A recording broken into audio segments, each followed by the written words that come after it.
Hey everyone, it's Sal Carroll from Coach by Sal. Some of you guys know me as one of the broker owners here at RE/MAX Elite in the New York City area. Okay, before we start the video, if you like it after you watch it, hit the like button. Really helps me out on YouTube. And if you really like it, don't forget to smash that subscribe button and hit the little bell so you can get notified every time I come out with a new video. And please, if you have any comments, feel free to leave them. I'll answer each one of them. I enjoy reading. All right, what's the first rule of selling? Always agree with your client. Totally different from back in the day when the buyer is always right. The buyer is not always right. We understand that.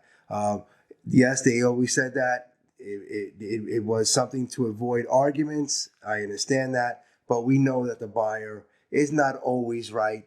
And a lot of times they have to be educated and shown, on the right issues at hand.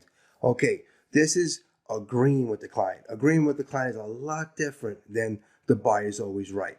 When you agree with a client, you continue the conversation. You find common grounds to speak and further the relationship. When you start disagreeing with a client, the communication just totally shuts down.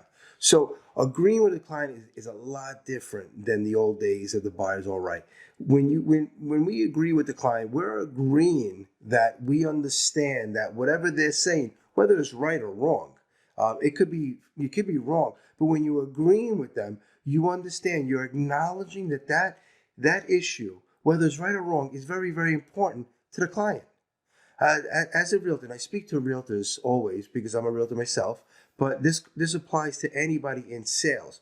When you are dealing with the public, whether they're buyers or sellers, you understand that they have certain issues at hand, certain things that they have a fear about, that they're apprehensive about, they feel strongly about. Whether it's right or wrong, we have to understand that these feelings are true to them. Therefore, we have to agree with that. It's the only way that we could actually dive into the problem and solve it. When you reach this level of understanding the client's issue, when you reach this level of understanding their fears, you are gaining trust from them. Earning somebody's trust is essential in the sales industry. The problem with salespeople is that they come, they bring a lot of baggage to the table, all right? And the public does not trust us as salespeople. So a true professional understands this and identifies this early on. Now, the client, the buyer, the seller, they might have this distrust towards us, maybe because of a past experience, or maybe what people tell them about the industry. So in order to gain their trust, you have to understand their issues, their apprehensions towards you, towards the product that you're selling, towards the service that you're offering. So you need to, again, reach out to them and basically agree that there is an issue, that there is a mistrust, understand it, get ahead of it, and start finding common grounds in order to speak to them and gaining their trust. Once that trust is gained, now you have a good flow of communication. You have a client that is becoming an advocate. You are able to close the deal.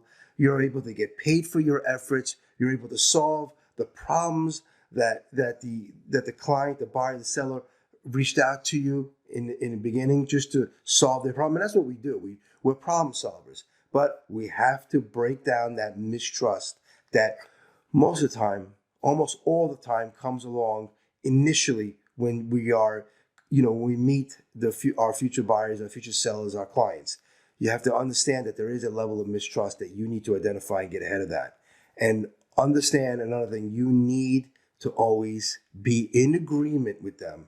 Agree with them, regardless if they're right or wrong. Agree with them that their issues are valid and they're personal, and we need to solve them. That's how you handle buyers and sellers. Have a great day. And again, if you like this video, please don't forget to hit the like button. If you really like it, smash that subscribe button, hit the little bell sign, and I'll speak to you soon. Have a great day. Bye-bye.